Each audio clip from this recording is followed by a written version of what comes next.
Hey everybody, and welcome back. Today I have a mugshot for you. Wait for it. So, this fine gentleman is known as James Brewington Jr. James made some bad choices, and he ended up killing someone in his car last year. This is from TMZ, and the story goes like this. The headline is fatal crash suspect skin crawling mugshot. I think they nailed the headline on that one. Yeah.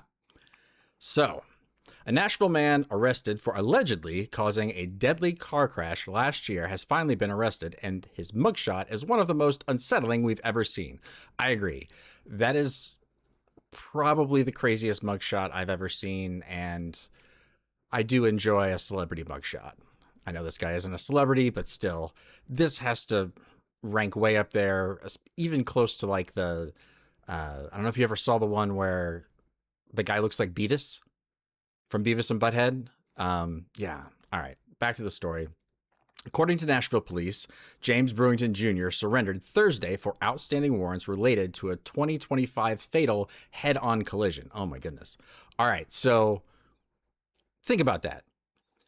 This just didn't happen. And this gentleman was taken to jail, and it's like the worst day of his life, right? And then they take the picture, a la, Mel Gibson or Lindsay Lohan or anyone like that. This guy apparently got away. I guess maybe it was a hit and run or something, somehow. And he just now turned himself in. So he's had, I don't know if this happened in December, it doesn't say, but he's had at least 7 months to figure this out, and this is what he chose to do for his mugshot. I don't know. Maybe he knew he was going to turn himself in, so he went and got really drunk or really high or really something, and this was the result. But my goodness. Story goes on. The 61-year-old was allegedly behind the wheel when he swerved into oncoming traffic to go around a car making a right turn. He couldn't wait, apparently. Now, I've seen this happen, and please don't be that impatient on the road. If someone is making a right turn, just wait until they make the right. You don't need to swerve around them, especially in I guess what was a busy area. If this was maybe like downtown Nashville or something. I mean, that place is swarming with people. Like, why would you do that? Oh my goodness. Smashing into another car, killing a 41-year-old. Oh my, wow. Brewington was booked on warrants for vehicular homicide by reckless conduct, reckless endangerment, and 3 counts of aggravated assault. So maybe he hurt more people? I don't know how charges work, but I would think it would just be 1 count of aggravated assault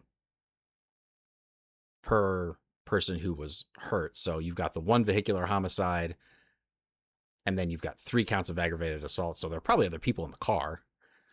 Wow. And he took this repulsive mugshot. Dang.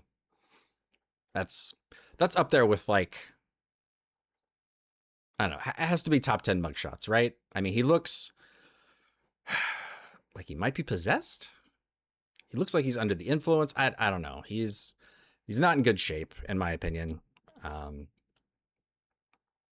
hope this gets the family of this person who was killed. It doesn't say who the person was. Some closure. I'm sure it's been a horrible time since the tragedy happened, and hopefully they can find some peace now. The last of the article says this man remains in jail on $135,000 bond. Wow. Guys, nobody needs to get where they're going that quickly. And I don't know, just slow down and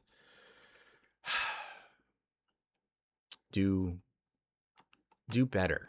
We all need to do better. What do you guys think? Does this guy go to jail? And if he does go to jail, how long? I have no idea how these things work. Is this like they sentence him to like 20 years and then good behavior, he gets out in 15? Is vehicular homicide higher than that. I don't know. Leave your thoughts and comments below if you know, if you have a thought. I guess actually let's just look it up. How long do you get for vehicular in Tennessee? I can never spell Tennessee right. All right, the Google machine says in Tennessee, prison time for vehicular homicide ranges from 6 to 60 years, depending on whether the act involved intoxication, reckless conduct, aggravated prior offenses. Detailed information can be okay. So it looks like this guy could be going away for a long time, which is probably for the best. Hopefully he can get some help and the family can get on with their life. So that's all I've got for you now. Come back for more reactions, and I will talk to you all later.